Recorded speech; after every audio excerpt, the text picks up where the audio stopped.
Survei menunjukkan Gubernur DKI Jakarta Anies Baswedan dan Menteri Sosial Tri Risma hari ini punya elektabilitas paling tinggi saat ini.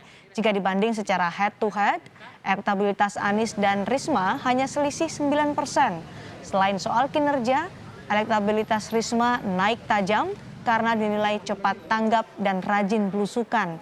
Sementara Anies dipilih oleh responden karena dianggap religius dan membawa perubahan.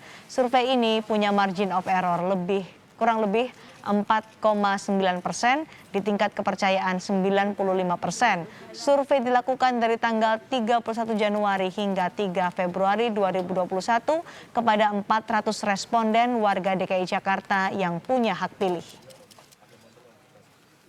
Sebetulnya kita di tahun lalu di bulan Juli juga melakukan survei yang sama terkait dengan elektabilitas Gubernur Jakarta. Kita lihat trennya ternyata posisi empat besar itu masih belum berubah ya. Empat besar itu masih belum berubah, itu antara ada Tri Risma hari ini, kemudian Anies Baswedan, kemudian disusul Tri Risma hari ini, Sandi Uno dan AHY.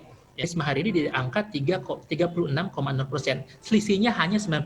Jadi single digit ya. Kalau kita lihat tadi 16 nama itu dan kita kasih opsi secara terbuka ya, itu selisihnya antara Anies Baswedan dengan kandidat lain itu sangat jauh, double digit lah gitu ya. Tapi ketika kita uji jadi head to head ternyata selisihnya semakin menipis.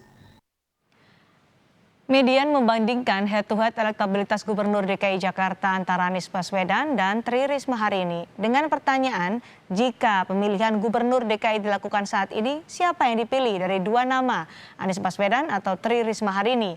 Hasilnya 45% responden memilih Anies Baswedan, sementara 36% responden memilih Tri Risma hari ini.